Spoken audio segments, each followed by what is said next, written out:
नमस्ते, आत्मा नमस्ते।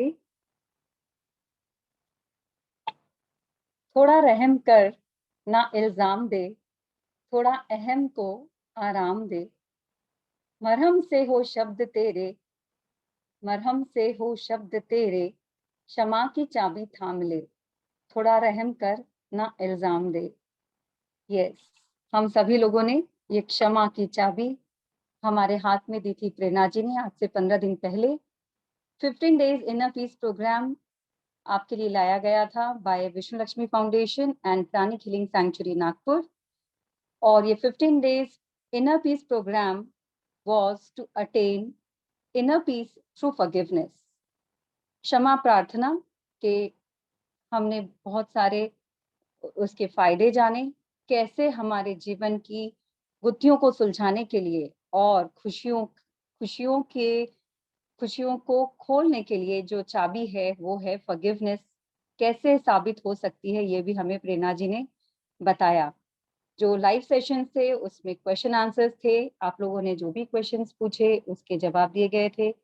प्रेरणा प्रेरणा जी ने कोशिश की थी कि इन सभी तथ्यों पर आधारित इन सब प्रैक्टिकल अप्रोच, स्पिरिचुअल अप्रोच के आधार पर हम कैसे एक आंतरिक शांति का अनुभव कर सकते हैं। हम लोग कहाँ-कहाँ नहीं भटकते हैं, कहाँ क्या-क्या नहीं खोजने की कोशिश करते, कहाँ-कहाँ इस शांति को हम सोचते हैं शायद यहाँ मिल जाएगी या वहाँ मिल जाएगी या इस तरीके से या उस तरीके से। पर मुझे पूरा विश्वास है जो जिन्होंने ये प्रोग्राम अटेंड किया, ये प्रैक्टिस रोज़ाना की, उन्हें ज़रूर इसका कुछ न कुछ मात्रा में इस आंतरिक शांति की अनुभूति ज़रूर हुई होगी। आपके इन अनुभवों को अब आप लिख कर बता सकते हैं या आप यहाँ पर भी इस सेशन के बाद साझा कर सकते हैं। और इसी के साथ आज हमारा ये 15th day, we are on 15th day of the program. आज अंतिम पड़ाव पर आज क्वेश्चन आंसर सेशन है और इस क्वेश्चन आंसर सेशन में पूरा डिटेल में इलैबोरेट पूरा समय दिया जाएगा आपके क्वेश्चंस को का एक उचित समाधान मिल सके, इसकी पूरी कोशिश की जाएगी। हमारे स्पीकर हैं, आप सब जानते हैं हमारी अपनी प्रेरणा शर्मा जी, जो नागपुर से हैं, प्राणिक हीलिंग सैंक्चुरी से। She is a pranic psychotherapist. She is experienced pranic psychotherapist healer.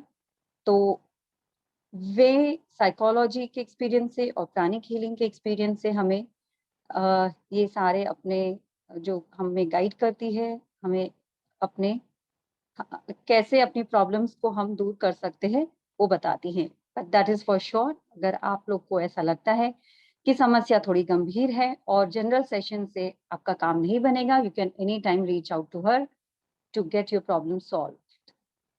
So once again, I welcome Prerna ji to this session of question and answers.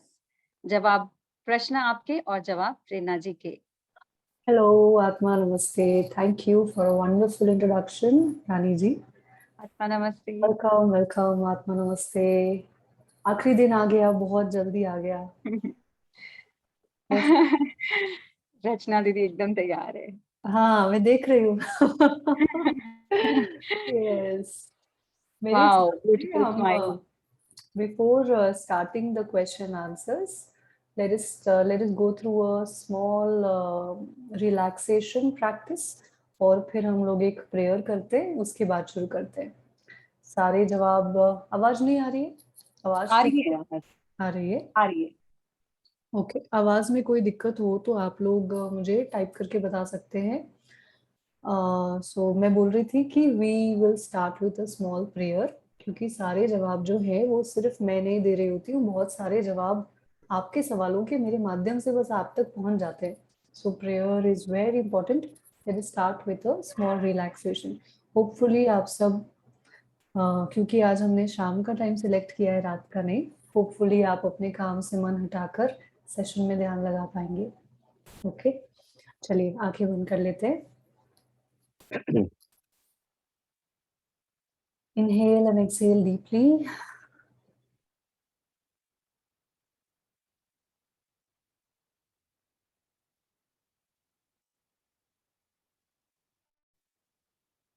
गहरी सांस लीजिए धीरे धीरे सांस छोड़िए, अपने शरीर को ढीला करिए।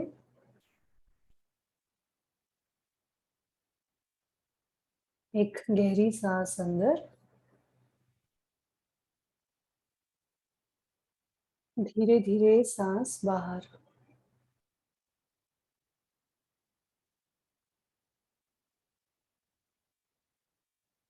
अब अपनी साधारण आती और जाती सांसों की तरफ ध्यान केंद्रित करिए।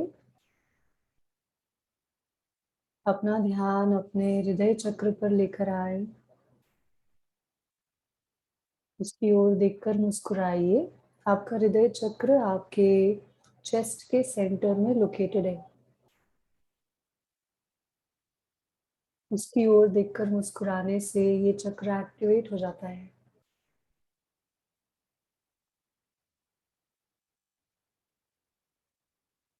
अब धीरे से अपना ध्यान अपने सिर के ऊपर ले जाएं।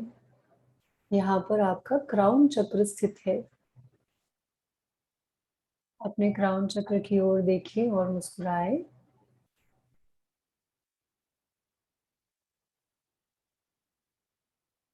ऐसा करने से आपका क्राउन चक्र भी एक्टिवेट हो जाता है।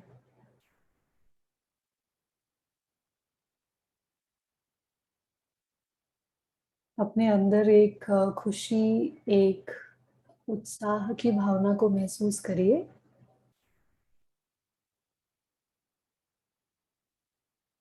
अपने दोनों हाथों को आशीर्वाद की मुद्रा में ऊपर उठाएं। अपने सामने छोटी सी पृथ्वी की कल्पना करिए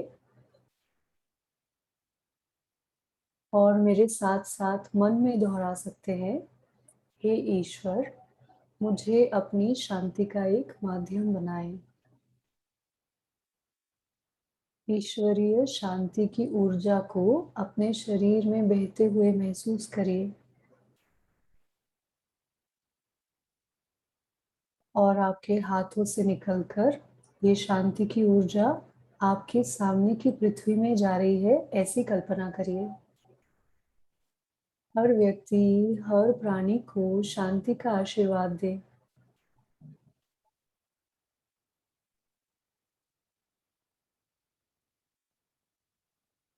जहाँ नफरत है, वहाँ हमें प्रेम के बीज बोने दें। कल्पना करिए कि आप दिव्य प्रेम की ऊर्जा का एक माध्यम बन रहे हैं। ये प्रेम आपके सिर से होकर आपके पूरे शरीर में बह रहा है। इसे अपने अंदर महसूस करिए और धीरे से, प्यार से इसे अपने सामने की छोटी पृथ्वी के साथ बांटें। हर व्यक्ति, हर प्राणी को दिव्य प्रेम का आशीर्वाद दे। जहाँ निराशा है, वहाँ आशा हो। जहाँ संदेह है, वहाँ विश्वास हो। पूरी पृथ्वी को दिव्य आशा और दिव्य विश्वास का आशीर्वाद दे।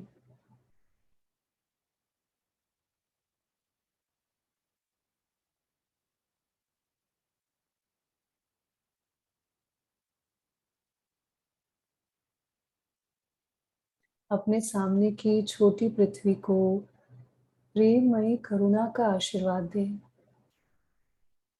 सोचें कि दिव्य करुणा की और उपचार की ऊर्जा आपके शरीर से होते हुए, आपके हाथों से होते हुए, आपके सामने की पृथ्वी में जा रही है।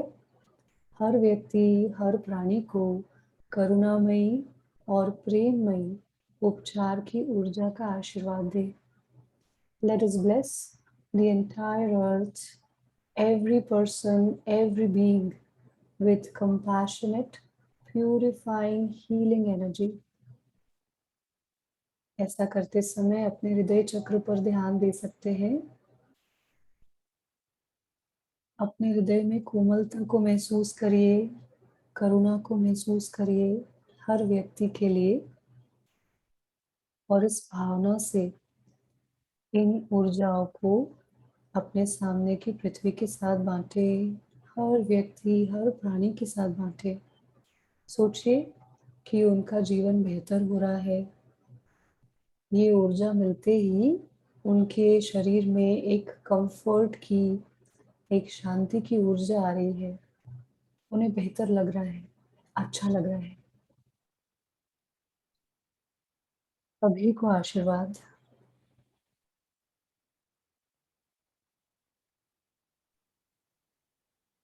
अब अपने दोनों हाथों को नीचे रखें। अपना ध्यान अपने सिर के ऊपर ले जाएँ। वहाँ पर एक चमकता हुआ सितारा विजुअलाइज़ करिए।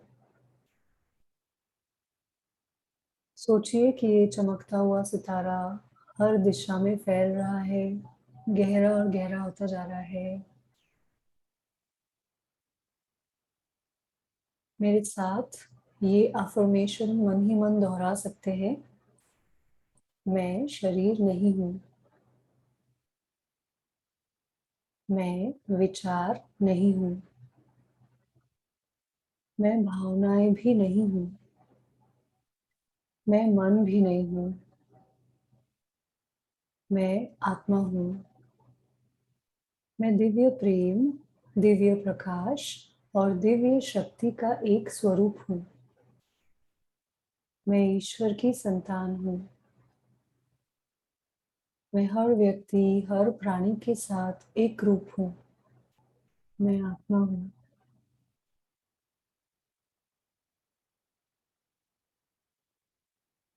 अब जिस किसी को भी आप क्षमा करना चाहते हैं अपने जीवन में, उन सभी लोगों को इकट्ठे अपने सामने सोच सकते हैं।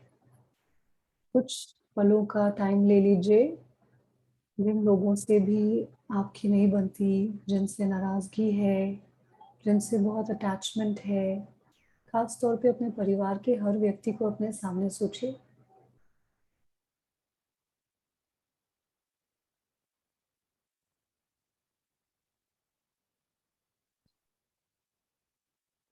इन सब के सिर के ऊपर भी एक-एक चमकता हुआ सितारा विजुअलाइज़ करिए।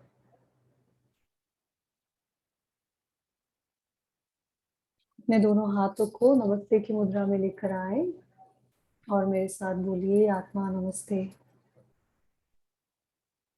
मेरे अंदर की दिव्यता आप सभी के अंदर की दिव्यत्व को नमस्कार करता है। आत्मा नमस्ते। आज तक जो भी गलतियाँ आप लोगों से हुई है, जो भी कष्ट, जो भी तकलीफ आपके माध्यम से मुझे पहुँची है, चाहे शारीरिक रूप से, मानसिक रूप से, शब्दों से, व्यवहार से, आर्थिक रूप से या आध्यात्मिक रूप से, सभी कष्ट, सभी तकलीफ़ों के लिए मैं आपको पूर्ण हृदय से क्षमा करती हूँ।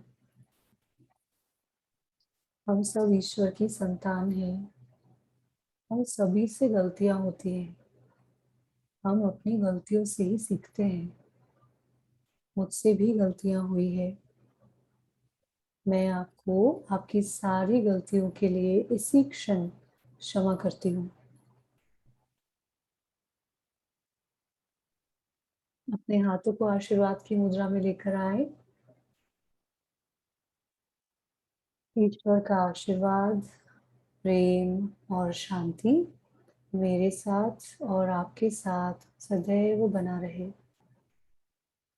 ईश्वर का आशीर्वाद, प्रेम और शांति मेरे साथ और आपके साथ सदैव बना रहे।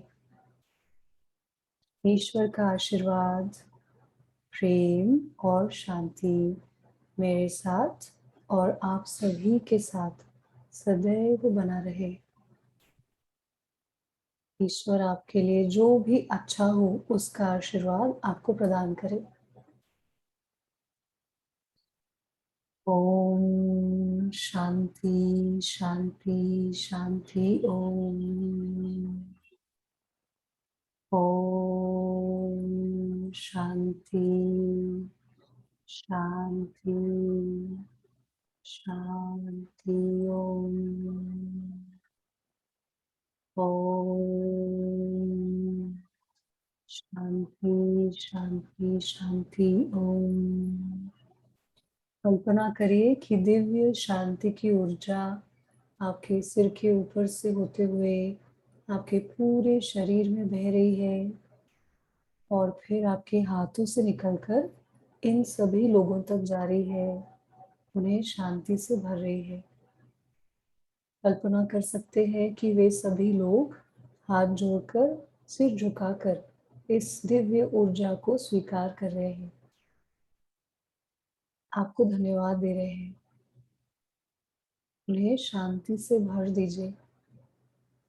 ओम शांति शांति शांति। ओम ओम शांति शांति शांति। ओम ओम शांति शांति शांति। ओम। अब इमेजिन करिए कि वे सभी लोग दूर दूर जा रहे हैं और श्वेत प्रकाश के समुद्र में विलुप्त हो रहे हैं। उनके बारे में जो भी नकारात्मक विचार, नकारात्मक भावनाएं, नकारात्मक यादें आपके मन में थी, वे सब भी आपके अंदर से निकल रही हैं, आपके चक्रों से बाहर, आपके मेमोरी से बाहर निकल रही हैं और हमेशा हमेशा के लिए वे श्वेत प्रकाश के उस समुद्र में जाकर विलुप्त हो रही हैं। जस्ट लेट गो, कुछ भी पकड़ के मत रखिए। Relax, release and let go. Om शांति शांति शांति। ओम शांति की ओर जाइए। Go in peace, go in peace, go in peace. God's peace be with you. God's love be with you. God's blessings be with you. Go in peace. Om Shanti. अब अपने दोनों हाथों को नीचे रखें।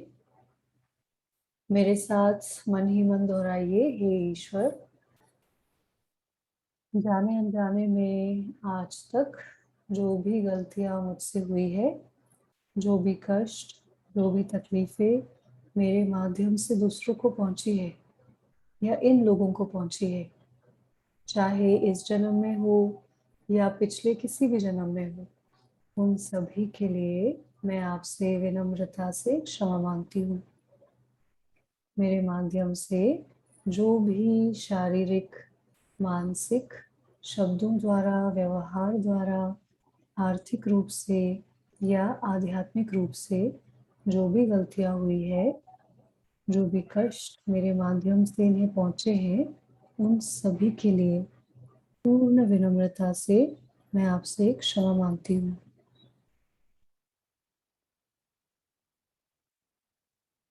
हे ईश्वर, आपकी करुणा के लिए बहुत बहुत आभार। दिव्य उपचार की ऊर्जा के लिए आपका बहुत बहुत आभार। मन ही मन पक्का इरादा बनाइए कि आने वाले समय में आप कोशिश करेंगे कि आप फिर से दोबारा वही गलती नहीं दोहराएं। आप एक बेहतर इंसान बनेंगे। मन में पक्का इरादा बनाएं और साथ ही साथ जीवन की कोई ऐसी समस्या है जो आज आपके लाइफ को बहुत डिस्टर्ब किए हुए है, उस समस्या का समाधान मांगिए ईश्वर से। Take a while, take a minute, सोचिए कि जीवन में ऐसी क्या समस्या है जिसे आप हल करना चाहते हैं और इस समय ईश्वर से उस समस्या का समाधान मांगिए।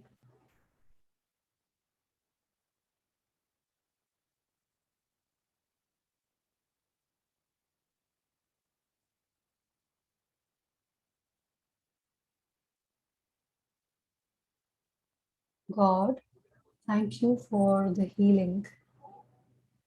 Thank you for the healing of this life problem. Thank you for your compassion. your kindness, your love, your healing, your health and protection.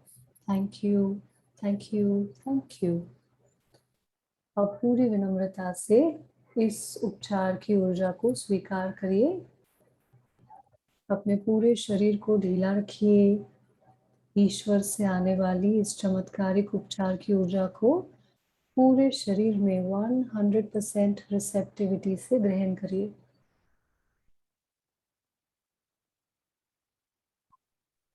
अपना ध्यान अपने सिर के ऊपर के चमकते हुए सितारे पर ले जाएं।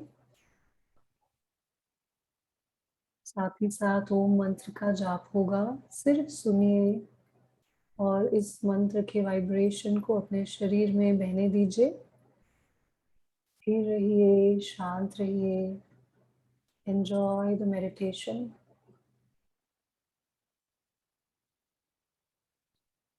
ओम।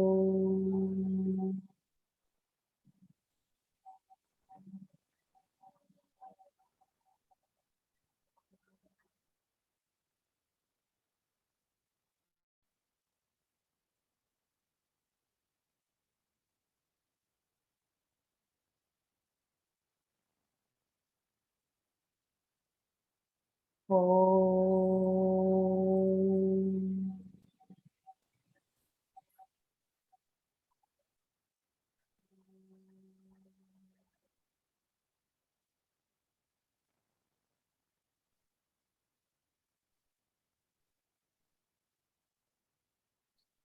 ओम।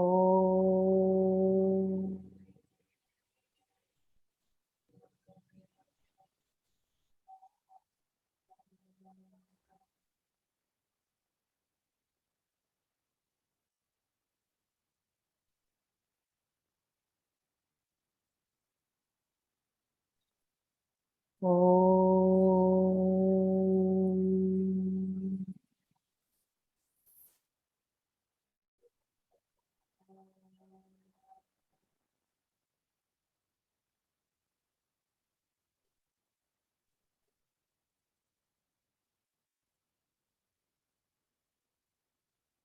ओम।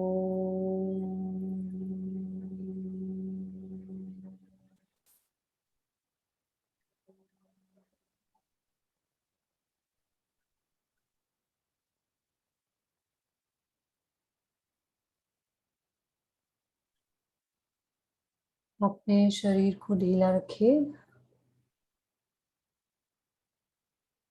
अपने आप को निर्मुक्त करिए।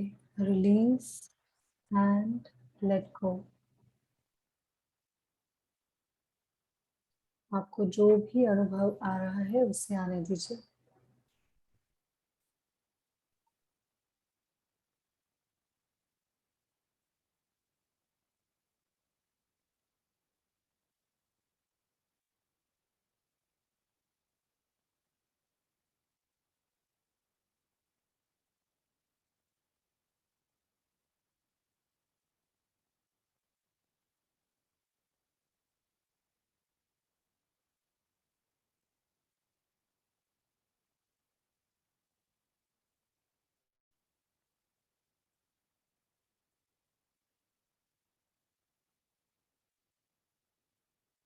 अब धीरे से अपनी उंगलियों को हिलाइए। अपने दोनों हाथों को एक बार फिर से आशीर्वाद की मुद्रा में उठाएं। अपने सामने अपने शहर को विजुअलाइज करिए। आप जिस भी शहर में रहते हैं उसका मैप सोचिए। That is bless our city. हमारा पूरा शहर, वहाँ रहने वाले सभी लोगों को दिव्य प्रेम, दिव्य प्रकाश, दिव्य शक्ति का आशीर्वाद दीजिए। यहाँ रहने वाले हर व्यक्ति को अच्छा स्वास्थ्य, खुशी, समृद्धि, शांति, संपन्नता, आध्यात्मिकता, आर्थिक प्रगति और दिव्य संरक्षण का आशीर्वाद दे।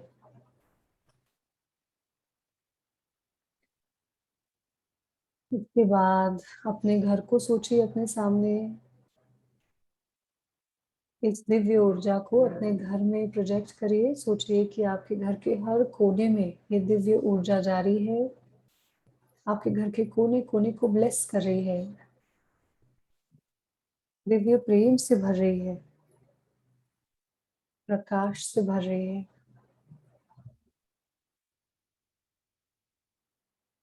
आपका पूरा घर सुरक्षित है। सो बी इट। अब धीरे से मुस्कुराते हुए अपनी आंखें खोल सकते हैं। आत्मा नमस्ते। Official welcome to the session. आज हमारा इनर पीस प्रोग्राम का कंक्लूडिंग सेशन है, मतलब कि आखिरी सेशन है। इसमें हम लोगों ने सोचा कि क्वेश्चन एंड आंसर्स कवर करेंगे, क्योंकि पिछले बहुत दिनों से आपके सवाल जवाब हो नहीं पाए थे। तो आप लोगों को जो भी सवाल है, जितने भी हम कवर कर पाएंगे कोशिश करेंगे कि करें। कुछ लोग छूट भी सकते हैं शायद, but we will stay in touch. आप रानी जी के पास अपने सवाल रख सकते हैं। हम लोग वीकली सेशंस प्लान करेंगे, या हम और दी अदर वे आने वाले समय में भी हम लोग ज़रूर कनेक्टेड रहेंगे, ठीक है। बट आज जितना भी हो सकता है, let's see who gets lucky today. So सवाल, I mean throw the questions. शुरू किया जाए, बोलिए। किसी को भी कोई भी सवाल है तो आप लोग अपना हैंड रेज कर सकते हैं, या फिर आप चैट बॉक्स में टाइप कर सकते हैं। हैंड रेज करेंगे तो हम आपको अनम्यूट करेंगे, फिर आप अपना सवाल पूछ सकते हैं। ज्योति जी। हाँ दीदी, मेरा ये सवाल है हाँ जी। कि जब हम टीम वर्क करते हैं तो कभी कभी किसी एक लीडर की तरफ से हमको अप्रिशिएशन मिलता है, तब तो अच्छा लगता है, लेकिन कभी फिर हर्ट मिलता है तो मन दुखी हो जाता है, तो कैसे बैलेंस करना चाहिए? एक्चुअली आपकी बात से मैं बहुत अच्छे से रिलेट कर सकती हूँ, क्योंकि ये अनुभव मेरे साथ भी आ चुके हैं। आप कहाँ हैं वैसे ज्योति जी? हाँ, राइट। हाँ मैं हाँ जी, हाँ जी, नमस्ते। पहले दिख नहीं रहे थे, अभी दिख रहे हैं। Yes. So I can completely relate to the question, और मैं ये भी समझ सकती हूँ कि कितना बुरा लग सकता है जब हम बहुत दिल जान से काम करते हैं किसी पर्पस के लिए, किसी के अधीन, यानी किसी की लीडरशिप में, और जब हमें हमारे काम का क्रेडिट नहीं मिलता, या जब हमें ड्यू अप्रिसिएशन नहीं मिलता, रिकग्निशन नहीं मिलता, तो काफ़ी बुरा लग सकता है। काफ़ी समय भी लग सकता है ठीक होने के लिए। बट इसमें मुझे ये कहना है कि a few things that helped me, हमें समझना होगा कि हम किसी की लीडरशिप में अगर हम काम कर रहे हैं तो हमारा पर्पस क्या है, वो काम करने का हमारा पर्पस क्या है। हमेशा हम जब भी कोई काम करते हैं ना, तो उसके पीछे हमारा कोई ना कोई उद्देश्य ज़रूर होता है। कभी-कभी हम उस उद्देश्य के बारे में अवेयर होते हैं, कभी-कभी नहीं होते। बस हमें लगता है कि हम कर रहे हैं, मुझे करना है बस, लेकिन उसके पीछे उद्देश्य होता ज़रूर है। बस हम कभी-कभी अवेयर नहीं होते। तो आप चेक करिए कि मैं ये काम क्यों कर रही थी? क्या मैं ये काम तारीफ़ के लिए कर रही थी? जैसे हमारा मान लीजिए कि हम लोग एक आध्यात्मिक संस्था से जुड़े हुए हैं। यहाँ पर हम बहुत सारी सोशल सर्विस की एक्टिविटीज़ करते हैं, और ऑफ कोर्स जहाँ जैसे हर संस्था होती है, यहाँ पे भी ग्रुप्स बनते हैं, उसमें एक लीडर होता है, बहुत सारे लोग मिलके काम करते हैं। तो क्या मैं ये आध्यात्मिक, यानी this was a spiritual project जिसमें मैं काम कर रही थी, बट क्या मैं वो काम तारीफ़ के लिए कर रही थी? 1 है ना? तो मुझे खुद ही चेक करना है कि मुझे रिकॉग्निशन नहीं मिला, या मुझे एप्रिसिएशन नहीं मिला मेरे लीडर से, तो मुझे इतना बुरा क्यों लगा? क्या मैं उसके लिए काम कर रही थी? क्या मैं तारीफ़ के लिए काम कर रही थी? तो अगर ऐसा है, तो you have to check your intention, है ना? तो ये बहुत इम्पोर्टेंट चीज़ होती है कि आप अपना उद्देश्य चेक करो पहले। और रही बात तारीफ़ और नहीं तारीफ़ मिलने की, तो ये तो बिल्कुल पॉसिबल है, क्योंकि हमारे जो लीडर्स होते हैं ना, वो लोग परफेक्ट थोड़ी ना हैं। हमें ऐसे लगता है कि मेरे लीडर का, यानी मान लीजिए 15 लोगों की टीम है। हमें लगता है कि उसका मेरी तरफ तो ध्यान होना ही चाहिए, देखो मैं कितना काम कर रही हूँ। बट हो सकता है कि उसके माइंड में आया ही नहीं, अवेयरनेस ही नहीं आया कि आपने इतना काम किया, भूल गया, ध्यान नहीं दिया। इस तरह की चीज़ें हो सकती है, right? Because the leader is not perfect. तो उसने तारीफ़ नहीं की और हम पूरे डिमोटिवेट हो गए, अब हमारा काम करने का मन ही नहीं कर रहा। तो ऐसा कहते हैं कि जभी भी आप कोई काम करते हो या किसी प्रोजेक्ट में काम कर रहे हो, सबसे पहले तो आप अपना इंटेंशन चेक करो कि आप क्यों कर रहे हैं? आपको एग्ज़ैक्टली क्या चाहिए? और आपको जो चाहिए ना वो मैक्सिमम टाइम आपको मिलता ही है। आप कोई भी चीज जब कर रहे हो, जिस चीज के लिए कर रहे हो, जो मांग रहे हो ईश्वर से, वो तो मिलता ही मिलता है। ठीक है, तो ऐसा है। तो लीडर ने अगर अप्रिशिएट नहीं किया तो मुझे लगता है कि आप उसको इस तरह से समझ सकते हैं कि वो बंदा भी परफेक्ट नहीं है, उसने शायद उसके अवेयरनेस में ही नहीं आया कि आपने इतना काम किया। मैंने भी, यानी जैसे आप बता रहे हैं, when I was going through this, मैंने तो एक्सप्रेस भी किया था कि हमें रिकग्निशन नहीं मिली, हमें अप्रिसिएशन नहीं मिला। मुझे यही बोला गया था, आपने ये काम अप्रिसिएशन के लिए किया है। राइट, तो टेम्परेरीली हमें बुरा लगा, लेकिन बाद में मुझे भी रियलाइज हुआ कि हम ये काम एक दूसरे को इम्प्रेस करने के लिए कर ही नहीं रहे हैं, हम ये काम एक हायर गोल के लिए कर रहे हैं, वो गोल अचीव होना चाहिए। राइट, तो that is the idea. This is how you can probably, इसमें से कुछ पॉइंट्स निकाल के आप सोच सकते हैं आपकी स्पेसिफिक सिचुएशन में ये चीजें कैसे अप्लाई होती है। सो फॉरगिव योर लीडर। हमें लगता है लीडर है तो एकदम परफेक्ट होना चाहिए, या उसने मेरा मतलब उसने ये करना ही चाहिए। But we have to understand that even though इस टीम में वो लीडर है, पर वो इंसान परफेक्ट नहीं है, उससे गलती हो सकती है। और दूसरी बात, वो हमसे अलग है। वो आपका जो लीडर है वो हमसे अलग है। मैं जैसी हूँ, मैं अगर लीडर होती, मैं सोच रही थी तो मैं सबको बड़ा अप्रिशिएट करती, पर मेरा लीडर मुझसे अलग भी तो हो सकता है। This is a different person. उसकी तरीका अलग हो सकता है, उसके सोचने का ढंग अलग हो सकता है। तो उसके रिकॉग्निशन पे आप अपना मोटिवेशन आधार मत करिए। Don't waste your motivation on the leaders appreciation. हो सकता है कि आपको कभी कभी अप्रिसिएशन या रिकॉग्निशन नहीं मिलेगा, या आपका क्रेडिट भी कभी कभी आपको नहीं मिलेगा, और आपसे लेके दूसरों को भी दे दिया जाएगा। But these things can cause hurt, but life is like that, what can you do. So we have to understand. और ये फिर आखिरी में और कुछ नहीं तो यही सोचना है कि मैंने कभी किसी के साथ ऐसा जरूर किया होगा, तभी मेरे साथ ऐसा हो रहा है। ये सिर्फ कंसोल करने की बात नहीं है, एक्चुअली ये रियलिटी है कि अगर आज हमारे साथ किसी स्पेसिफिक टाइप की प्रॉब्लम आई है, कोई हमारे साथ एक स्पेसिफिक बिहेवियर कर रहा है जो मुझे हर्ट कर रहा है, मैंने डेफिनेटली 100% पास्ट में ये काम किसी के साथ किया है। Maybe not in this life, maybe some previous life, only then this is coming back to me. That is actually the law of karma is exact. तो ये फिर आखिर में सोच के आपको माफ करना है। पर माफ तो आपको करना ही है, क्योंकि माफ नहीं करेंगे तो हमारे ही अंदर पॉइजन जमा होगा। राइट, तो पिछले काफी दिनों से हम यही डिस्कस कर रहे थे कि हम दूसरों को माफ पहले खुद के लिए कर रहे हैं, ताकि हमारा मन शांत हो जाए, ताकि हम पास्ट से छूटे, तभी तो हम आगे ध्यान दे पाएंगे अपने लाइफ में। अगर हम पास्ट में गुथे रहेंगे तो हमारा प्रेजेंट भी वेस्ट हो रहा है और हमारा फ्यूचर भी खराब हो रहा है। So just let go of the past. Forgiveness helps you free you from your past. Okay, I hope your question is answered. Yes, अगला सवाल। Pratima ji. Yes ma'am. Prerna ma'am, it's like ना आपके जो 1 वीक सेशन आई हैव आप attended. अपना video on कर सकते हैं प्रतिमा जी। Yes ma'am. हाँ जी, हाँ यस। मैम, आपका जो मैंने 1 वीक का पूरा ये अटेंड किया था, इन दैट पूरे सेशन में मैंने जैसे पहले भी कहा था कि I have just cried a lot. Except that पूरे सेशन में मतलब मुझे और कुछ फील नहीं हुआ। जस्ट वांटेड टू नो कि क्या मैंने उन्हें माफ कर दिया है या नहीं, क्योंकि फीलिंग्स तो कुछ ज्यादा चेंज नहीं हुई है, because I am staying here in the home. As I can see कि वो जो जैसे आपने बोला था कि माफ करने के बाद we will feel something positive. Right, perfectly it is not getting happen, मतलब कहीं ना कहीं नेगेटिव फीलिंग्स तो है स्टिल। तो सेशन मतलब माफ हो गया है, मतलब मैंने उन्हें माफ कर दिया है कि नहीं, वो हमें पता कैसे चलेगा? एंड मतलब फिजिकली तो I haven't said a single word to him, right. But from inner I am trying to forgive him. So how we can feel that कि मतलब मैंने क्वेश्चन, आप अपने क्वेश्चन को फिर से 2 लाइन में डाल के पूछिए। मैम हम उन्हें कैसे, हमें पता कैसे चलेगा कि हमने उन्हें माफ कर दिया है या नहीं, क्योंकि फिजिकली तो मैंने कुछ बोला नहीं है, right, mentally I'm trying to forgive him.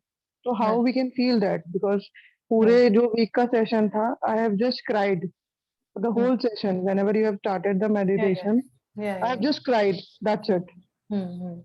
So how we can feel that कि whether उन्हें माफ मिल गई है, मतलब मैंने forgive Got it. कर दिया है या नहीं. ओके हाँ, yeah. हाँ, ऐसा है कि पहली बात तो ये है कि जब आप फॉरगिवनेस प्रैक्टिस करते हो और आपको रोना आ रहा है और हर रोज रोना आ रहा है, it is a very good sign. Forgiveness करते समय रोना आना is a very good sign. How? Every time we cry, actually a lot of negative emotions are getting released from our system. आपने कभी ऐसे भी देखा होगा कि बहुत खराब लग रहा है, बहुत ज़्यादा ओवरवेलमिंग नेगेटिव इमोशन से भरे हुए हैं, अच्छा नहीं लग रहा, और फिर हम लोग ज़ोर ज़ोर से रोते हैं या धीरे धीरे से रोते हैं, लेकिन रोने के बाद हमें थोड़ी देर के बाद अच्छा लगने लग जाता है. Have you experienced, has anybody experienced this? Yes, ऐसे ही होता है. Crying is therapeutic.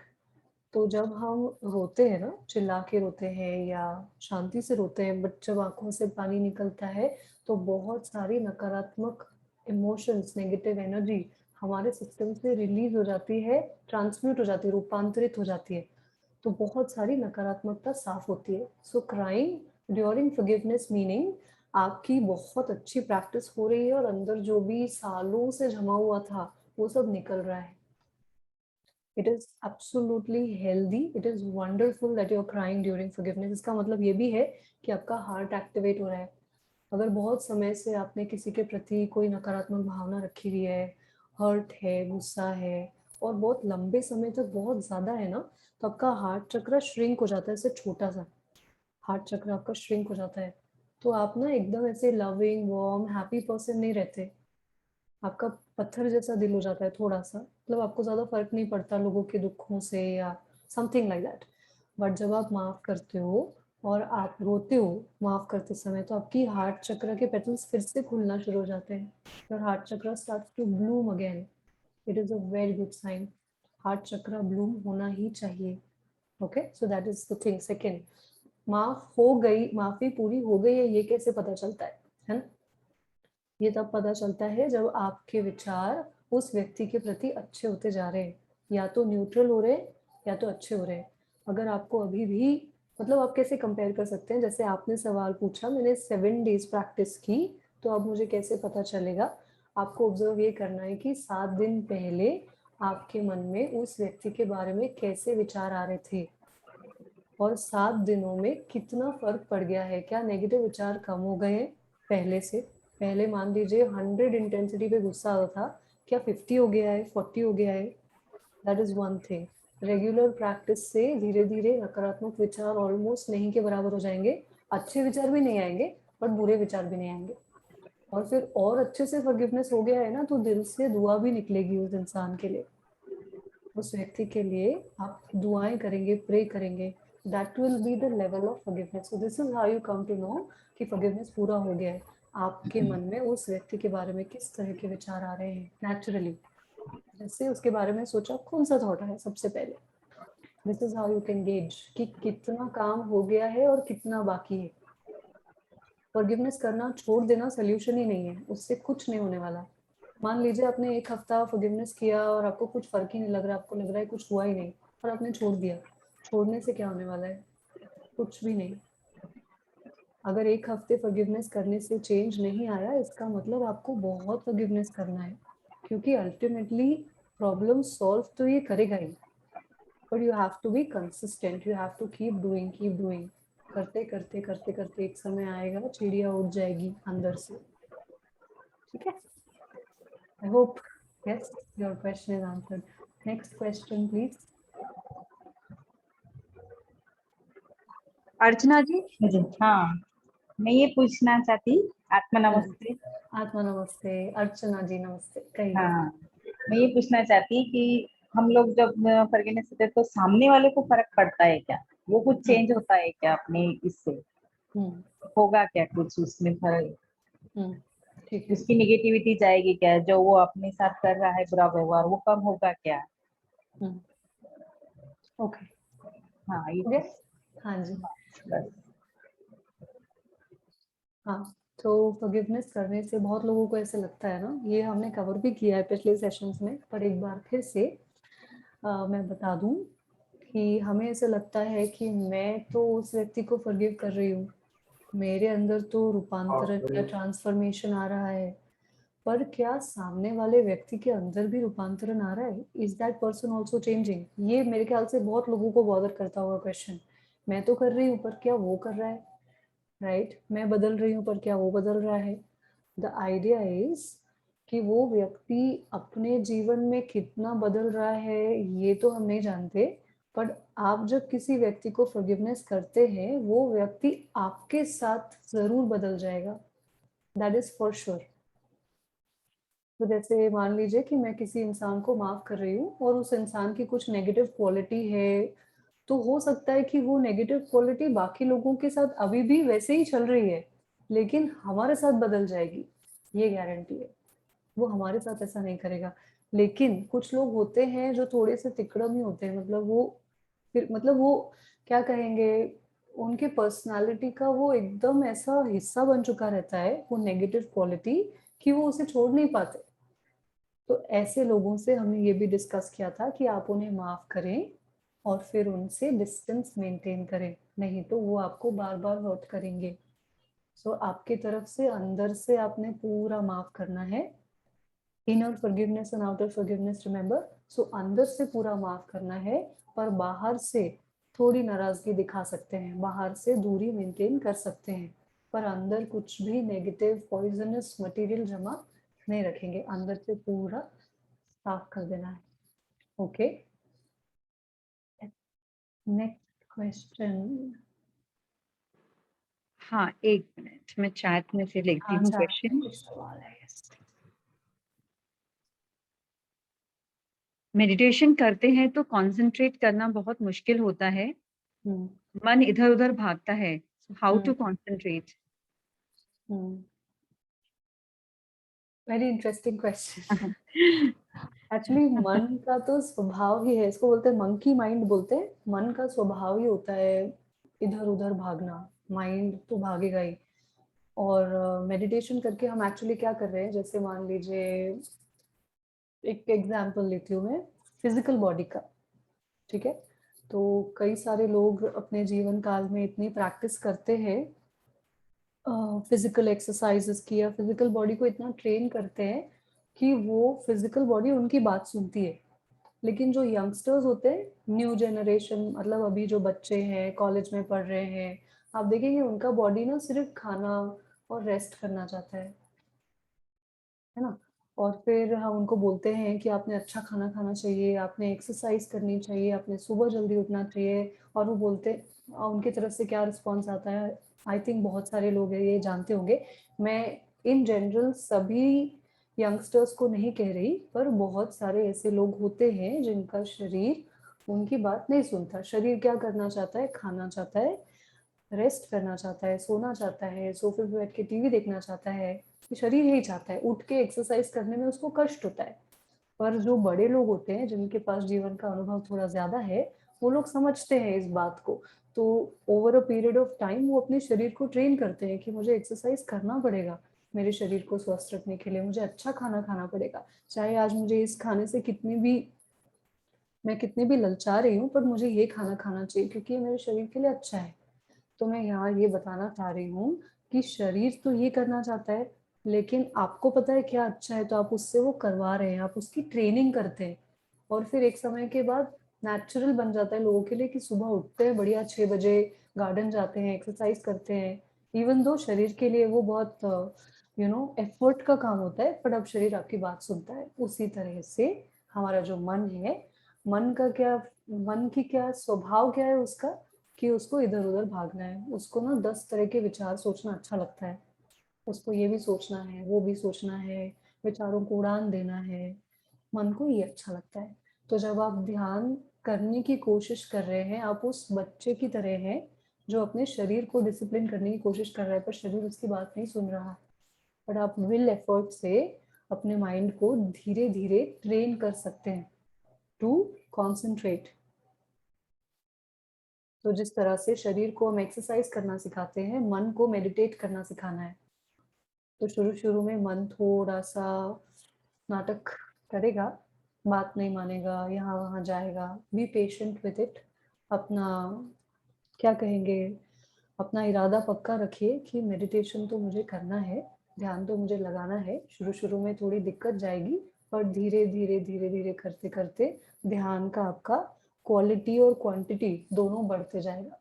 So it is like the training process. अभी आपका मन बिल्कुल आपके हाथ में नहीं है, धीरे धीरे उसको आपके कंट्रोल में लेकर आना है। So this is a process, be patient with yourself, okay.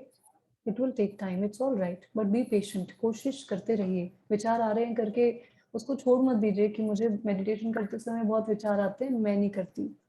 That doesn't solve anything, right.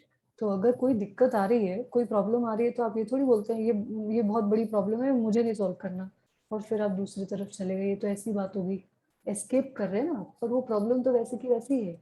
उसी तरह से हमें प्रॉब्लम आइडेंटिफाई करने के बाद, इवन दो हमें आज वो थोड़ा डिफिकल्ट लग रहा है, पर उसको सॉल्व करने की कोशिश नहीं छोड़नी चाहिए। उसके पीछे लगे रहिए, सब कुछ होगा आपसे। ऐसा कुछ भी नहीं है जो आप कर नहीं सकते, अगर आप क्या कहेंगे, पक्का इरादा बना ले तो। Alright, next question please. Kaveri दीदी। Good morning. जैसे जैसे मैं कह रही थी कि माफ करते समय माफ करते हैं, लेकिन किसी के साथ अपना रिलेशन मतलब काफी लंबे समय 25-30 साल से नारायण नारायण चल रहे हैं। आपकी आवाज ठीक से सुनाई नहीं दे रही है। हेलो हेलो, हाँ हाँ, थोड़ी सी ना अभी आ कट रही? के आ रही है। फिर से बोलिए आपका सवाल। हेलो, जैसे हेलो। काफी काफी समय से किसी के साथ रिलेशन नारायण नारायण चल रहे हैं। क्या अभी चल आ रहा है? रही है आवाज? नारायण नारायण चल रहा नारायण है। नारायण यानी हाँ, निगेटिव चल रहा है किसी के साथ रिलेशन, बोल चाल बंद है ऐसे सब। ओके और जब मेडिटेशन करते समय जब अपन उन्हें माफ करते हैं ओके। तो वो माफ कर दिया उनको, लेकिन जब मेडिटेशन करते हैं तो वो पुरानी बातें सारी दिमाग में घूमते रहती है। तो मेडिटेशन तो बाजू में रह जाता है और वो आई नो, अपन 20 साल पुराने में ही खो जाते हैं। आई नो, तो यस। ऐसे समय में क्या करना चाहिए, उससे बाहर कैसे निकले? माफ करना है तो उनका चेहरा सामने आता है, चेहरे सामने आए तो वही सब बातें याद आने लग जाती है। बराबर है, अरे इन्होंने अपने साथ ऐसा किया, ऐसा किया, ऐसा किया। बराबर है। तो वो मेडिटेशन कैसे करें उस समय में? फिर अपन वो बातों में खो जाते हैं, तो मेडिटेशन अलग रह जाता है। तो इसमें से बाहर कैसे निकले?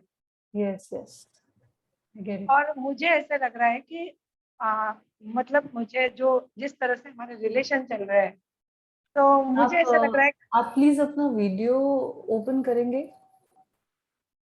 आपका सुंदर चेहरा दिखाइए। Oh thank you. हाँ जी, कहिए कहिए, आप कुछ कह रहे थे। जैसे किसी के साथ रिलेशन बहुत वो चल रहे हैं, 20-25 साल से चल रहे हैं, घर में ही है।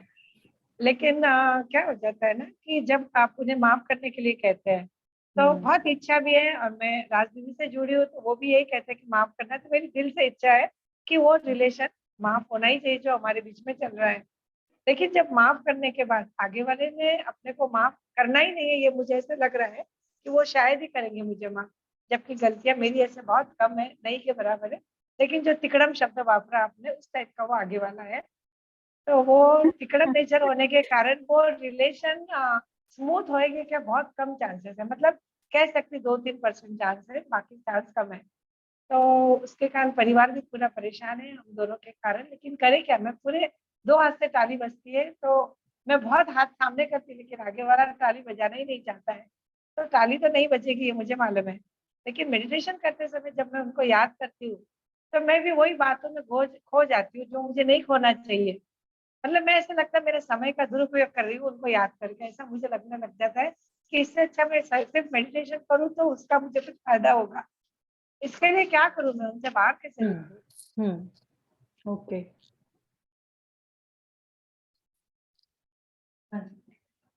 आप आवाज सुनाई दे रही है सभी को? आवाज ठीक से सुनाई दे रही है? बहुत कम आ रही है आवाज प्रेरणा अभी, अचानक से। पहले ठीक थी।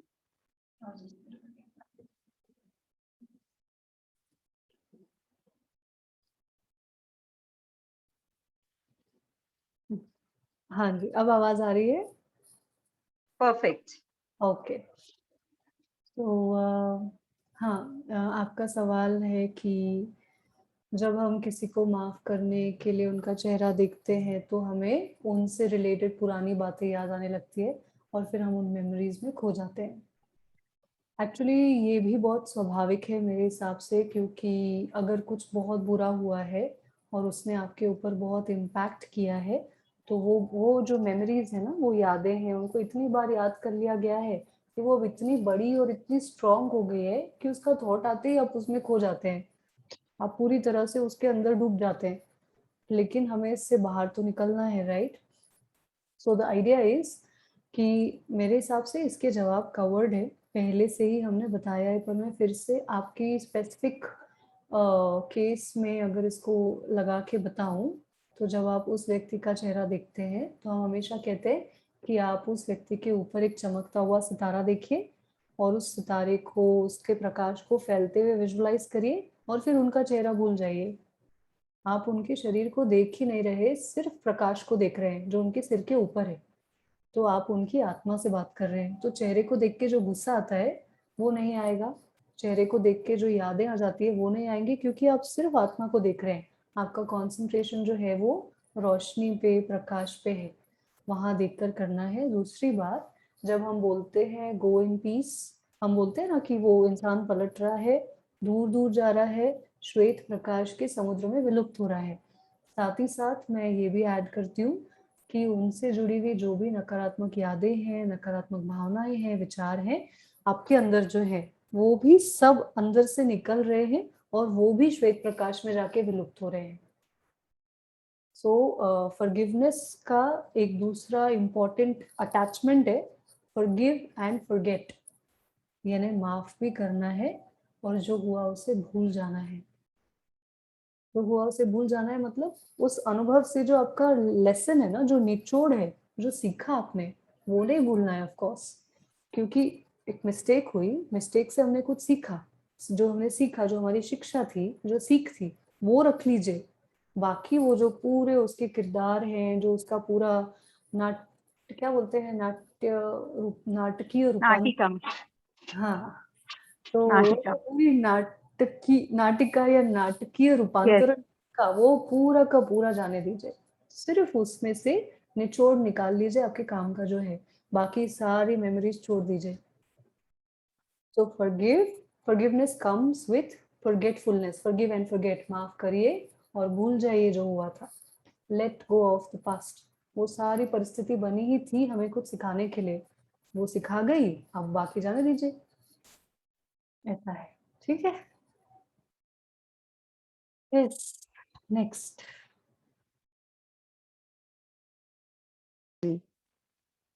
Next question please, Geeta Yes. जी। भैया भाभी के रिलेशन में बहुत अच्छा नहीं है, छोटी हम्म। छोटी बातों में आर्ग्यूमेंट होता है, बच्चों को लेकर भी। उनके लिए हम कुछ कर सकते हैं क्या जिससे उनका रिलेशनशिप अच्छा हो?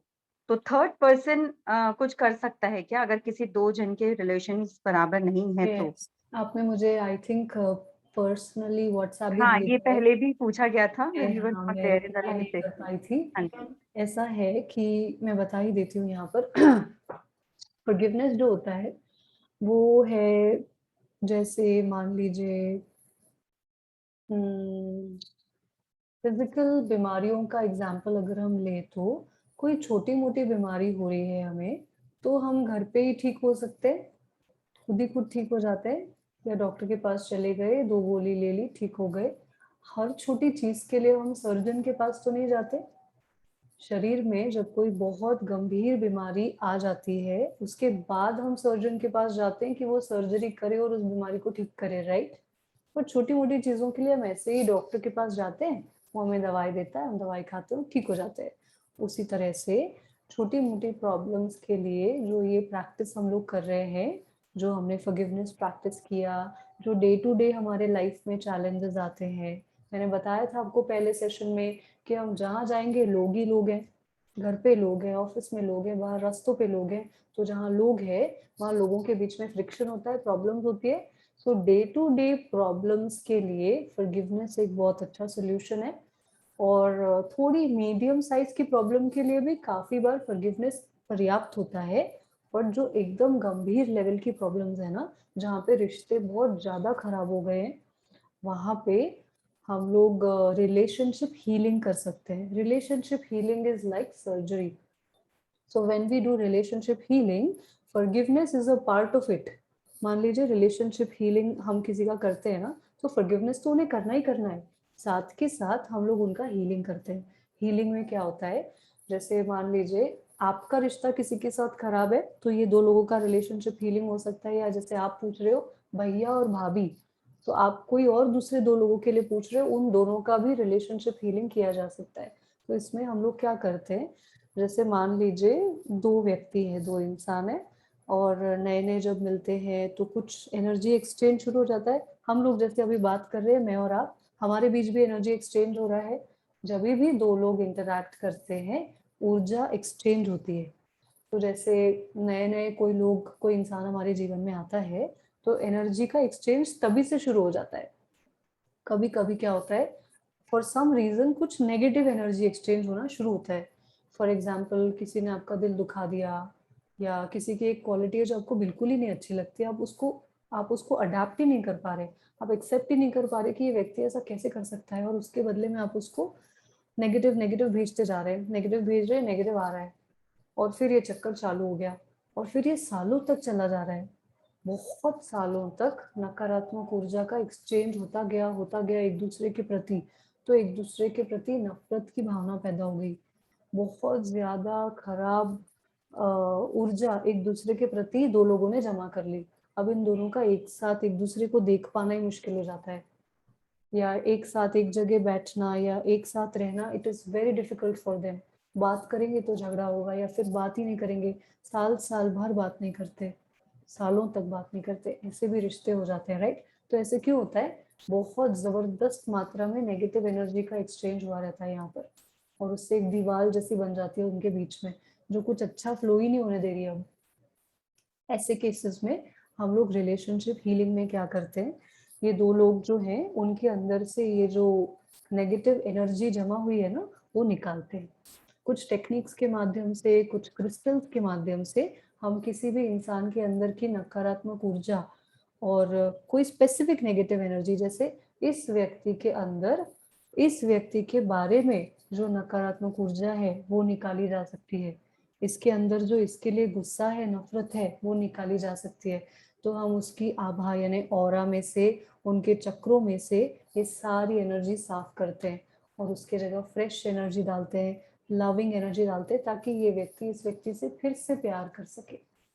इस तरह से दो लोगों की हीलिंग करके उनका रिश्ता फिर से रिपेयर किया जा सकता है, फिर से एकदम नए जैसा रिश्ता बनाया जा सकता है. ये भी पॉसिबल है. So relationship healing is very effective for some, I mean, fortunately या unfortunately बहुत ज़्यादा solutions available नहीं है आज बाहर रिश्तों को रिपेयर करने के लिए. शरीर में कोई बीमारी आ जाए तो बहुत सारे ऑप्शंस हैं हमारे पास उसको ठीक करने के लिए, पर जब रिश्ते खराब होते हैं तो उसको ठीक करने के लिए we hardly have options. Pranic healing या relationship healing is one such option जिसमें टूटती हुई मैरिजेस सेव होती है, सेपरेट होने वाली फैमिलीज फिर से वापस से इकट्ठे आ जाती हैं. सो इस तरह के मिरेकल्स मैंने बहुत देखे हैं, मैंने खुद की लाइफ में भी देखे हैं. So relationship healing is the solution to your problem.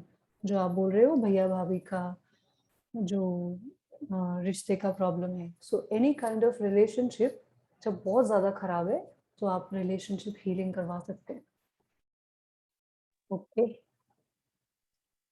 एक और क्वेश्चन, मेडिटेशन करते हैं तो बहुत अच्छा लगता है, बट जब फिर से कुछ समय जाता है, फिर से हम वहीं आ जाते हैं, तो क्या हम जो मेडिटेशन अभी कर रहे हैं वो हर रोज कर सकते हैं क्या, और रोज अलग अलग पर्सन को हम फॉरगिव के लिए विजुलाइज कर सकते हैं क्या?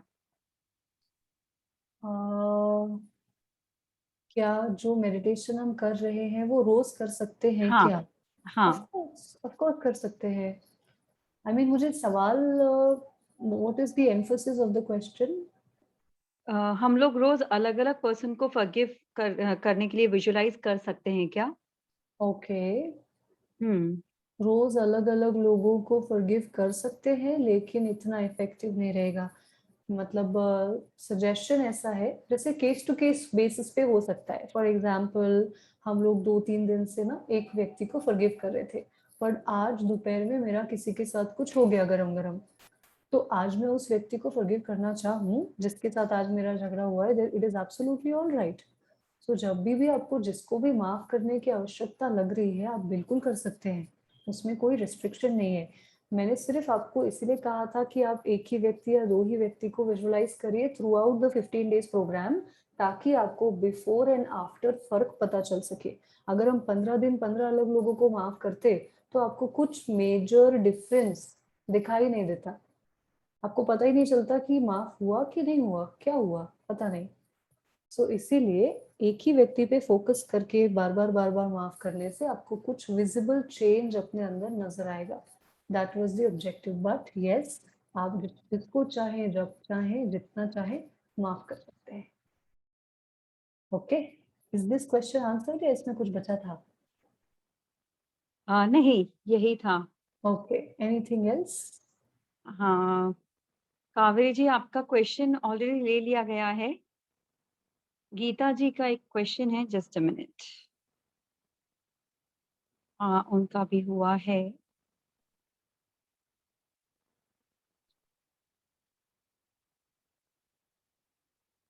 By doing meditation, we change ourselves, but how can we change other? Sorry, by doing meditation? We change ourselves, but how can we change other person? Okay, interesting question. इसका जवाब ऐसा है कि you can change yourself, you cannot change the other. You cannot change the other. You have to accept other people as they are. You have to give them time to evolve. You have to give them time to mature. You have to give them time to change. You cannot change other people. Okay? सबसे simple जवाब था ये अभी तक का। हम दूसरे लोगों को नहीं बदल सकते, हमें लोगों के तरफ ज़्यादा एक्सेप्टिंग होना पड़ेगा। हर व्यक्ति अलग है, हर इंसान अपनी स्पीड से ग्रो होता है, हम उन्हें फोर्स नहीं कर सकते। मैं कुछ दिनों पहले किसी को एग्जांपल दे रही थी कि एक आम है, आप उसको फोर्स नहीं कर सकते कि जल्दी पक जाए, या अगर एक बेबी किसी ने कंसीव किया है उसको टाइम लगेगा बाहर निकलने में, तो जितना टाइम लगेगा लगेगा। तो उसी तरह से हम किसी की भी प्रोग्रेस को, किसी भी व्यक्ति को अभी के अभी कोई चीज़ सीखने के लिए मजबूर नहीं कर सकते, फोर्स नहीं कर सकते। अगर वो आपकी बात सुनता है तो जेंटली आप उसको एडवाइस दे सकते हैं कि ये आप गलत कर रहे हैं, why don't you try to do it like this, but only advice, only suggestions. We can not force other people, चाहे वो आपके बच्चे ही क्यों ना हो, चाहे वो आपके हस्बैंड ही क्यों ना हो। प्यार से जेंटली आप उनके अवेयरनेस में ला सकते हैं कि ये गलती आपसे हो रही है, थोड़ा सा चेंज हो सकते हो तो हो जाओ, बट आप उन्हें फोर्स नहीं कर सकते। We can't, we have to accept people as they are. समय के साथ साथ सब लोग बदलेंगे, ठीक होंगे, चेंज होंगे, right? One last question, one last. हाँ, राइट होते हुए भी कभी कभी कन्विंस करना मुश्किल हो जाता है, कैसे करें? कन्विंस करना। I'll unmute the one who has asked this question, has Okay. also written the question. Just a minute. The name is not there. Okay. I'll unmute.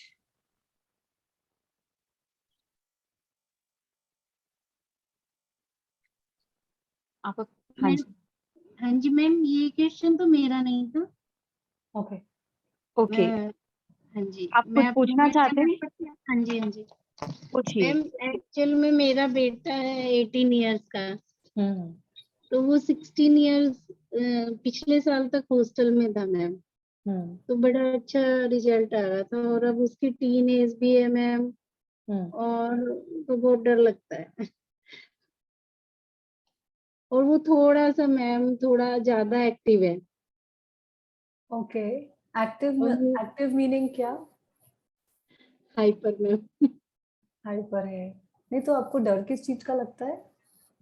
बस मैम, जैसे अभी उसको क्या है, उसने पिछले साल वो स्कूल हॉस्टल में था, डिसिप्लिन में था, बहुत अच्छा रिजल्ट दिया उसने मैम। फिर उसने जिद करके और अभी पॉलीटेक में एडमिशन लिया है, और कॉलेज हॉस्टल में चला गया मैम वो। और मुझे बिल्कुल भी ये ठीक नहीं लग रहा था, बट उसने पापा को कन्विंस किया और वो चला गया। तो अब मुझे लग रहा है कि वो 1-2 साल और स्कूल हॉस्टल में ही रहना चाहिए था। मैं अपने आप को वो नहीं कर पा रही मैम इस चीज से। पिछले साल जब वो हॉस्टल में था अच्छा रिजल्ट दे रहा था, साथ में मैं भी बहुत उसके लिए प्रेयर करती थी।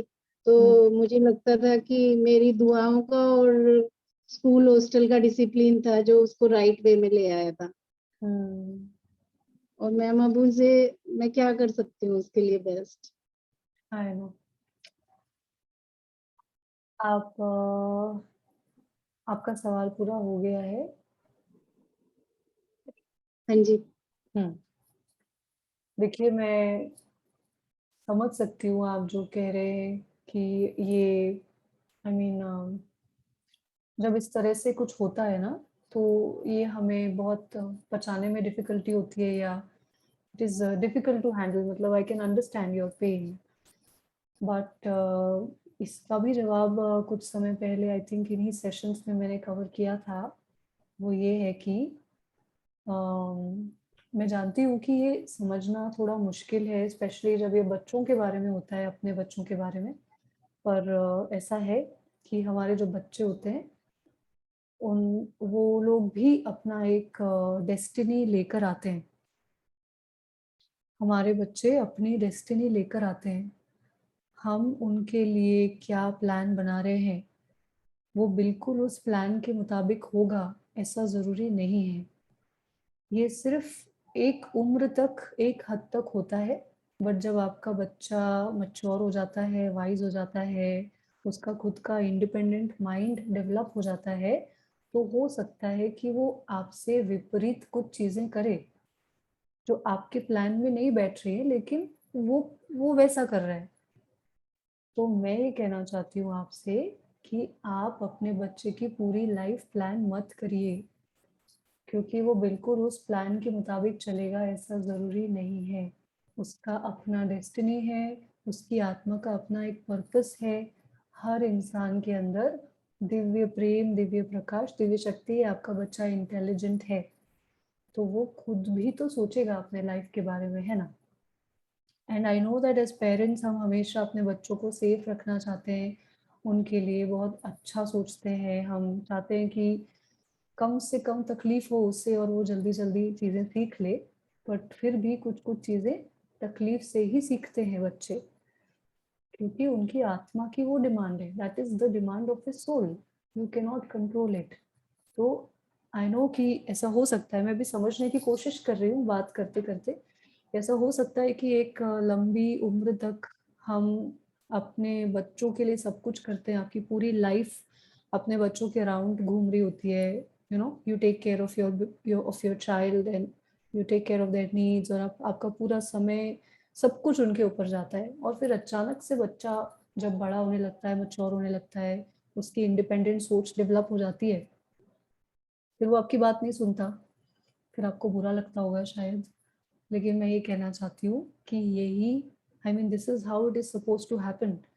एक छोटा सा बीज था, एक छोटा सा झाड़ लगाया आपने, उसको पानी दिया, उसको नरिश किया, नर्चर किया, अब वो खुद बड़ा हो जाएगा, अब उसे छोड़ देना चाहिए आपने, समथिंग लाइक दैट। तो एक उम्र के बाद हमें अपने बच्चों को स्वतंत्र छोड़ना ही होगा। तो आप उससे सारी अपेक्षाओं की, सारी एक्सपेक्टेशन या अटैचमेंट सब रिलीज कर दीजिए, और भरोसा करिए कि वो बिल्कुल सही डिसीजंस लेगा। और छोटी मोटी गलती हो भी गई लाइफ में, या कोई चैलेंजेस आए भी, तो चैलेंजेस से भी तो सीखेगा ही ना।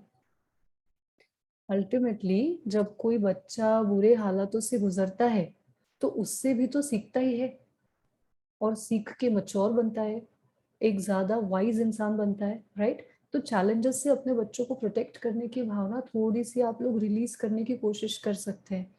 आप अपने बच्चे को पूरी तरह से प्रोटेक्ट नहीं कर सकते, थोड़ी बहुत तकलीफ होगी, लेकिन उससे वो परिपक्व बनेंगे। सोना जितना, वो कहते हैं ना, जब भी डिफिकल्ट सिचुएशंस आती थी तो बचपन में मुझे ऐसे कहा जाता था कि सोने को जितना जलाते हैं उतना चमकता है, डायमंड पे जितना प्रेशर डालते हैं वो उतना ज़्यादा अच्छा बनता है। उसी तरह से आपके बच्चों पे अगर कोई आपत्ति आ रही है, डिफिकल्टीज आ रही है, वो ज़्यादा चमकेगा, बेहतर इंसान बनेगा.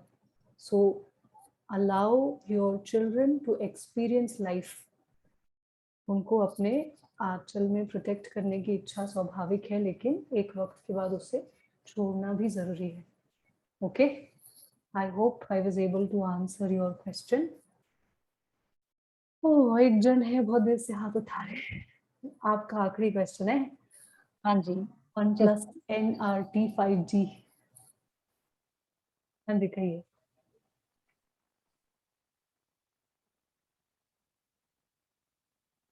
हाँ जी, प्लीज आप आवाज एक चीज है. हाँ, ये मैंने क्वेश्चन किया है, पुट अप किया है. अगर मैं हाँ. राइट भी हूँ तो भी कन्विंस नहीं कर पा रही हूँ कि कैसे करूँ कन्विंस उनके. मैं वो आप अपनी किससे ही बात convince राइट करना नहीं कर चाहते हैं? आप नहीं, मेरे किससे हस्बैंड ही है ना, हस्बैंड ही है. Obvious, right. और बाकी तो ठीक है, लेकिन हस्बैंड ही है. I know. नहीं तो मतलब एग्जैक्टली आप मुझसे वो पूरी जवाब नहीं क्या पूरी चाहते हैं? फैमिली एक तरफ, पूरी फैमिली एक तरफ, वो अकेले एक तरफ. मतलब फैमिली बच्चे तक भी मेरी साइड रहते हैं, फादर इन लॉ भी, लेकिन वो नहीं. अगर उन्होंने कह दिया नहीं तो नहीं, मतलब ये है. नहीं तो मतलब अगर आप मुझे इस क्वेश्चन के डिटेल्स नहीं बताएंगे तो मैं कैसे बताऊंगी कि कन्विंस कैसे करना है. मतलब चॉकलेट चाहिए, उसके लिए कन्विंस करने का तरीका अलग होता है.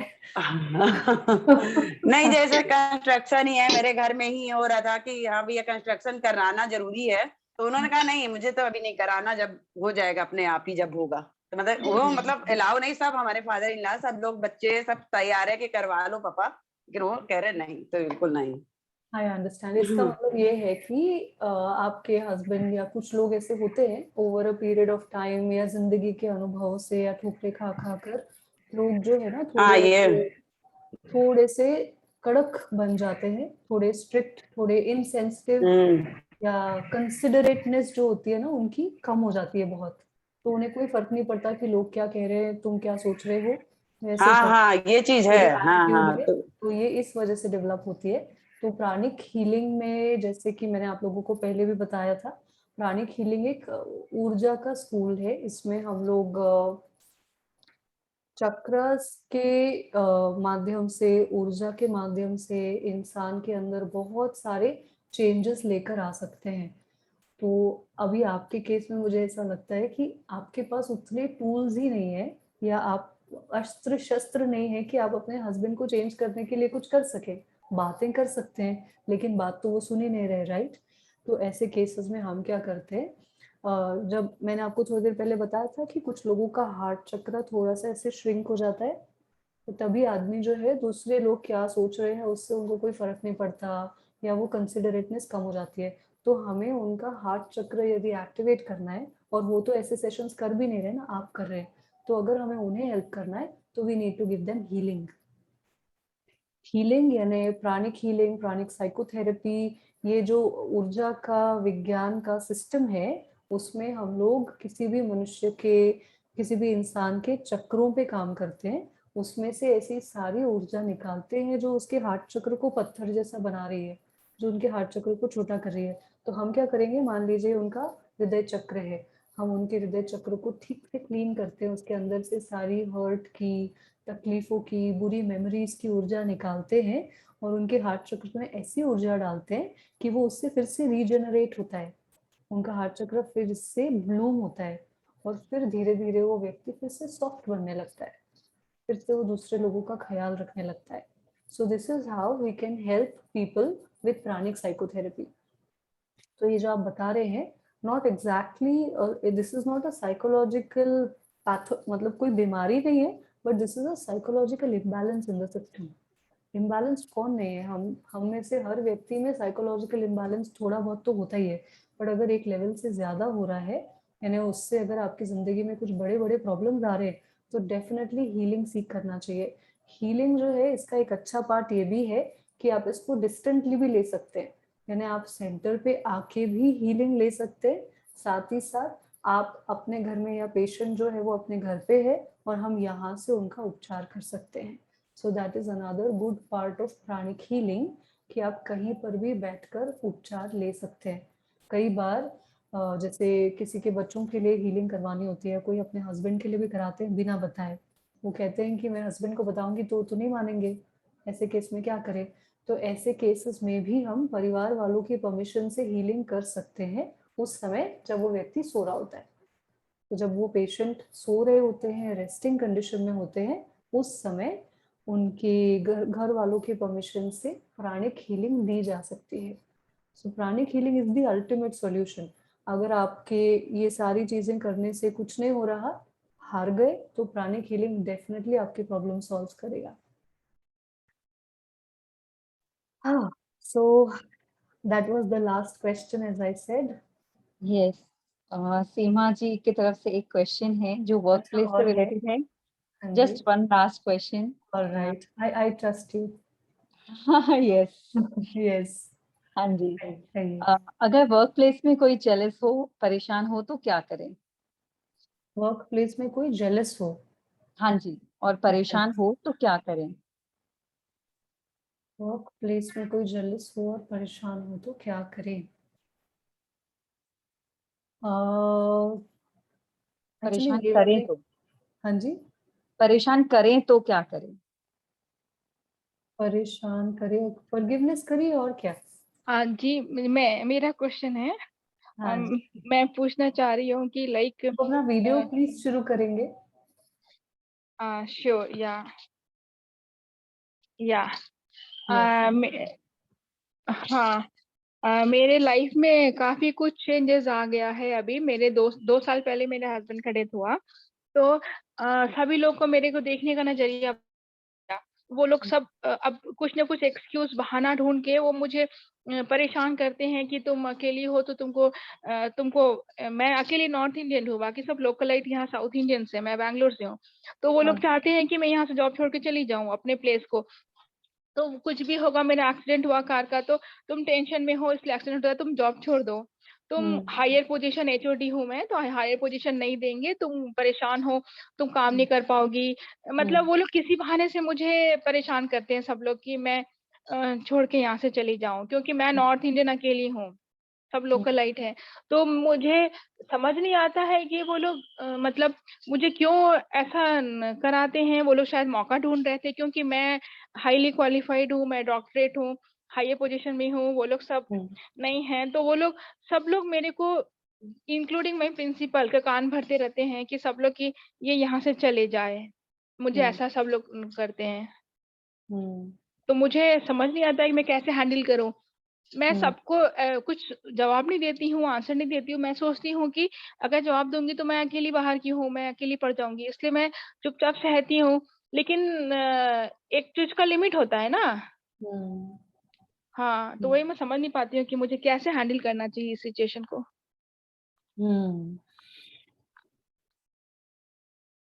ओके, हो गया आपका सवाल? हाँ जी, हाँ जी। म्यूट करती हूँ। So,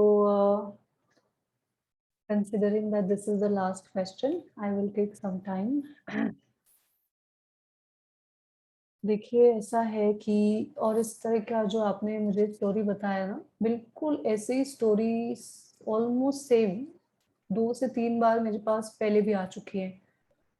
इनफैक्ट अभी 2 दिन पहले ही एक व्यक्ति आए थे जिन्होंने कहा कि उन्होंने सिमिलर स्टोरी बताई कि मैं तो बहुत अच्छा इंसान हूँ, मैं कभी किसी के बारे में बुरा नहीं सोचता, मैं बिल्कुल अपने काम से काम रखता हूँ, ऑफिस भी जाता हूँ। तो मतलब, और पर आपके केस में और उनके केस में ये फर्क था, ही सेड कि वो लोग तो मुझसे ज़्यादा क्वालिफाइड है, फिर भी मुझे परेशान करते हैं।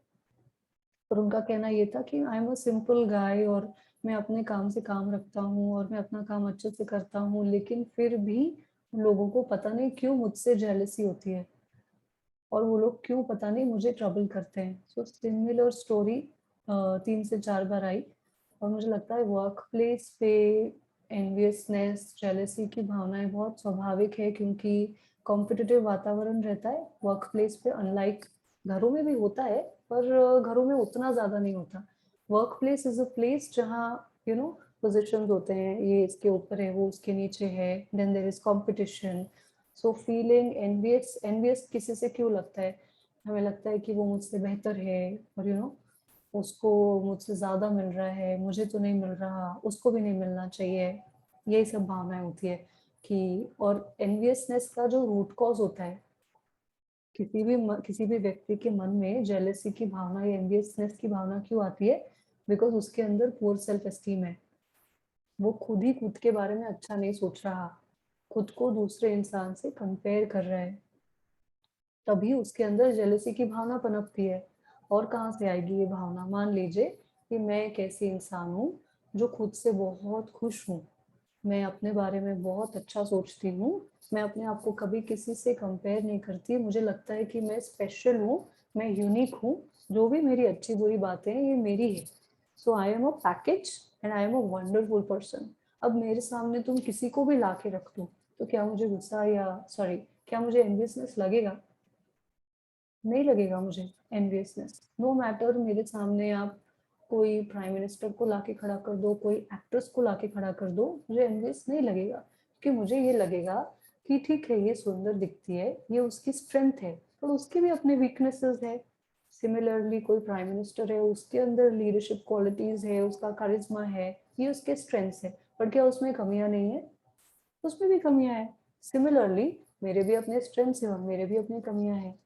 तो जब हम अपने आप के अंदर गुड सेल्फ एस्टीम डेवलप कर लेते हैं तो हमें दूसरों से ईर्ष्या होना कम हो जाती है या बंद हो जाती है।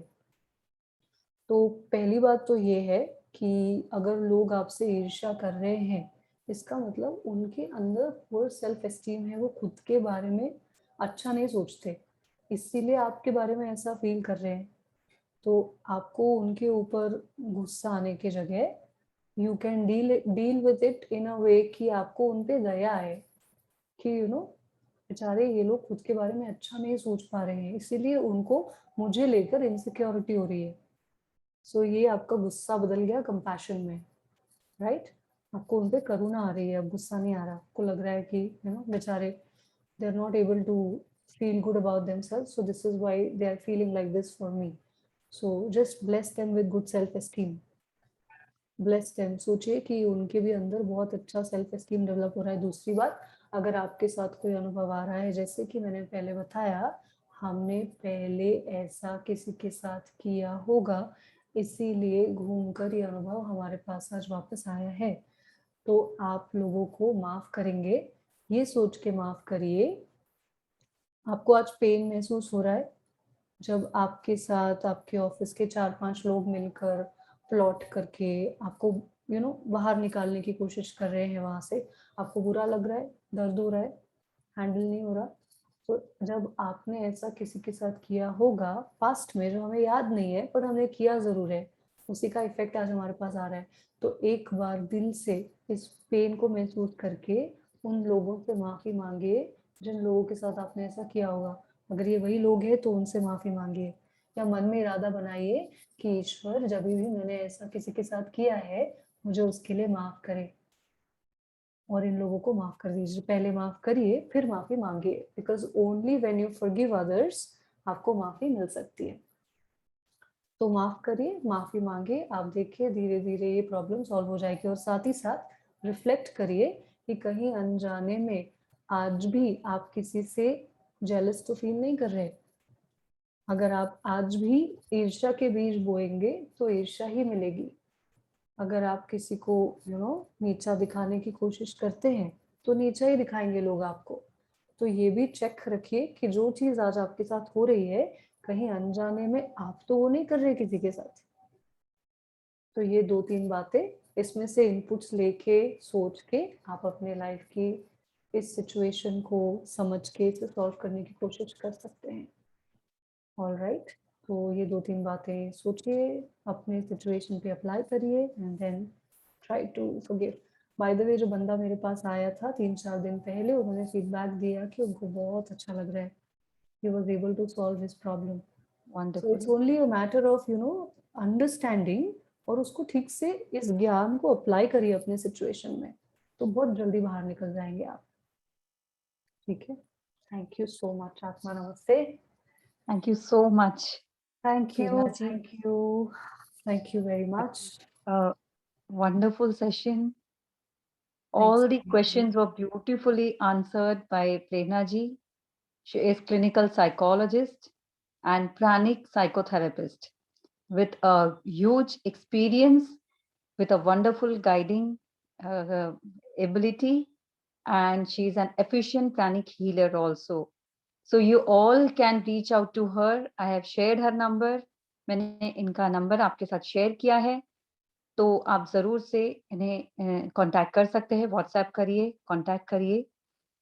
इससे पहले मैं और आगे बात करूं, कल ठीक 5 बजे प्रेरणा जी द्वारा ही कल मेडिटेशन होने वाला है, which is going to be one of the most beautiful meditation of whole year. कल वैशाख पर्व है और हम सभी कल बहुत सारी ब्लेसिंग्स हमारी झोली में आने वाली है, बट प्रोवाइडेड हम अपनी झोली फैलाएं. So tomorrow is the time at 5 o'clock. Please join. आप जितने भी VLF में लोग हैं या प्राणिक हीलिंग सैंक्चुरी वाले ग्रुप्स में जो लोग हैं, उन्हें लिंक मिल जाएगी. So do not forget to ask others also to join in a group. At least if we are, आप कोई काम में हैं तो आप at least on करके रखिए और घर में इस तरह का जो मेडिटेशन है वो हो जाए तो उसके वाइब्रेशंस ही बहुत अच्छे रहेंगे. So join tomorrow positively. With that, आज हम ये 15 दिन के प्रोग्राम का जो हमारा आखिरी क्वेश्चन एंड आंसर सेशन था, आज आप सभी लोगों ने बहुत अच्छे तरह से अपने दिल से, अपने मन से, अपने जीवन के समस्याओं को सामने रखा, जो शायद सभी ये जो समाधान यहाँ पर प्रेरणा जी ने दिए वो सभी के काम में आएंगे, क्योंकि ऐसी सिचुएशंस, ऐसी स्थितियां हमारे जीवन में अक्सर बनती रहती है. तो शास्त्रों में वर्णित मन में शांति और जीवन में संपन्नता का आधार है प्रेम, कृतज्ञता और क्षमा. That is love, gratitude and forgiveness.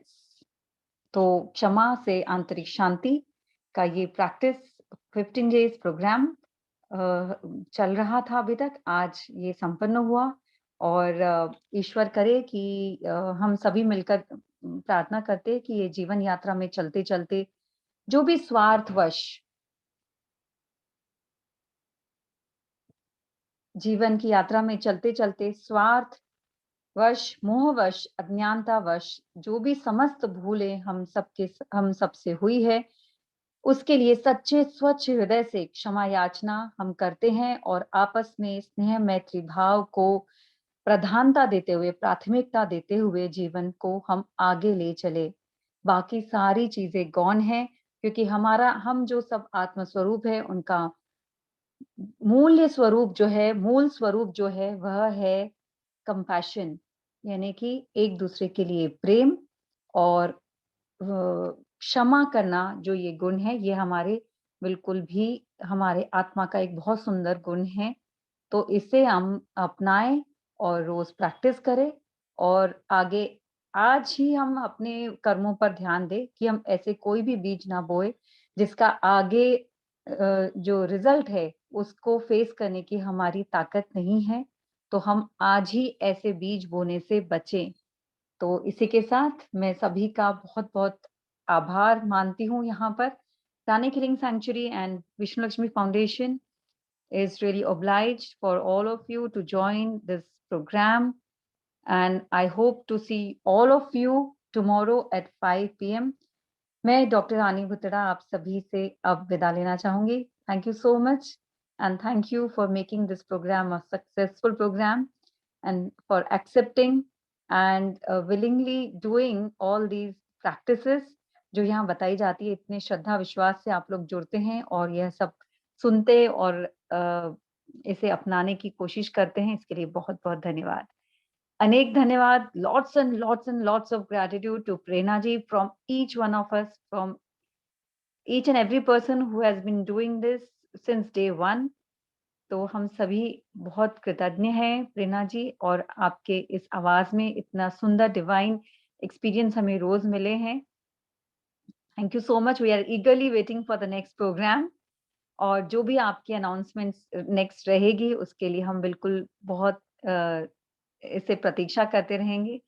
तो with that, goodbye all of you. कल मिलते हैं 5 बजे. आत्मा नमस्ते.